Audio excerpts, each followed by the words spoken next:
On June 18th, the news came out that Bradley Beal of the Washington Wizards is being traded to the Phoenix Suns.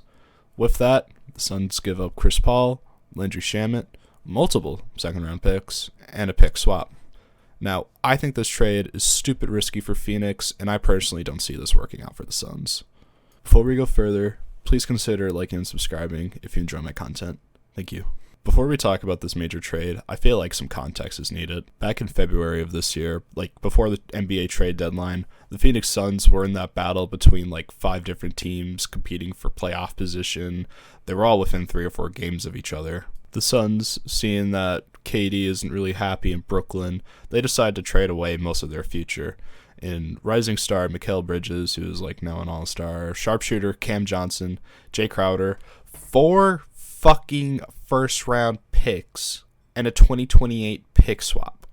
All of that to acquire goddamn Slim Reaper and TJ Warren from the Brooklyn Nets. For the rest of the regular season, Phoenix's new big 3 would include Chris Paul, Devin Booker, and KD. For the 8 total games that Phoenix had their new big 3 on the floor during the rest of the regular season, they look utterly terrifying to the naked eye.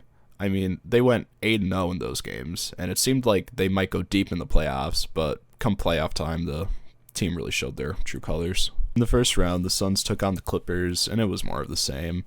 Kawhi and PG were out due to injury, and it was just Russ and Norman Powell carrying the load, which obviously meant Suns in 5. Second round is where it all fell apart for the Phoenix Suns.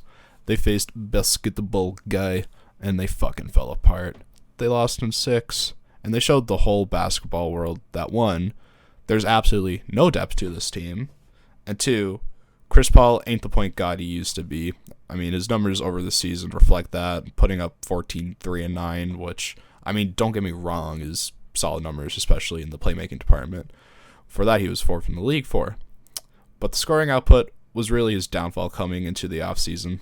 So what takeaways do you get there going into the offseason? Well, first, we need to look at their depth. In the KD trade, the Suns gave up 4 first-round picks, and all of their good young players in Cam Thomas and Mikal Bridges. To address this, the Suns need to sign good role players to come off the bench and make impacts in the departments that KD and Booker don't fill. The next thing you address is Chris Paul.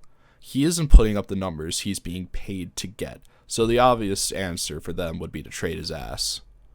With these 2 takeaways from this season, the Phoenix Suns and their management, they should be able to address them. But, their answer to that is fucking stupid and it puzzles me.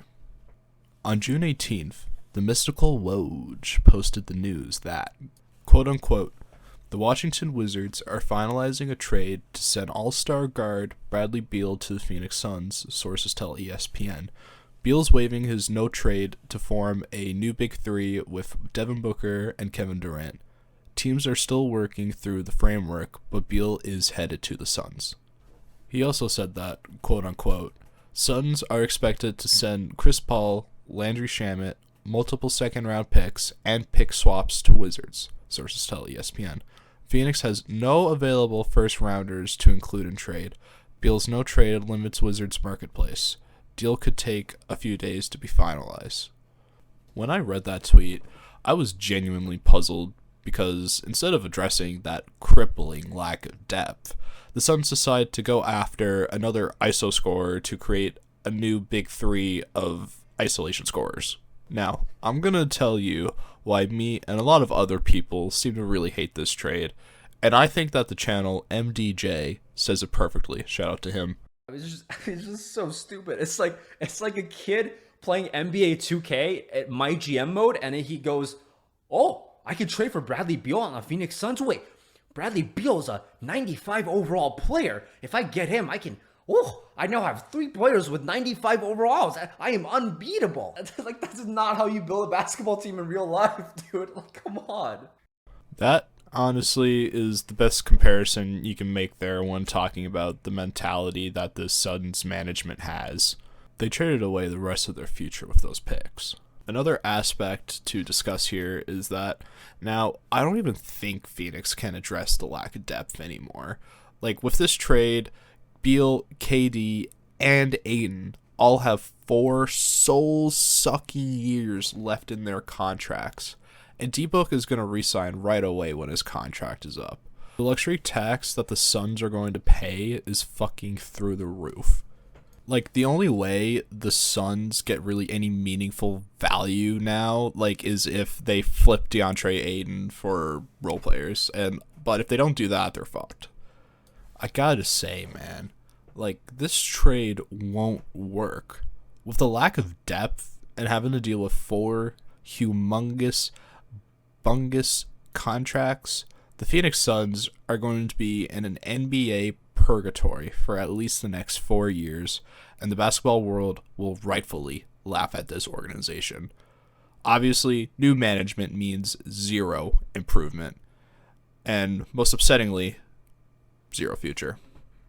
If you enjoyed it, please like the video. It'll help with the algorithm, it'll help my videos reach more people, and also please consider subscribing to stay up to date on all my latest videos.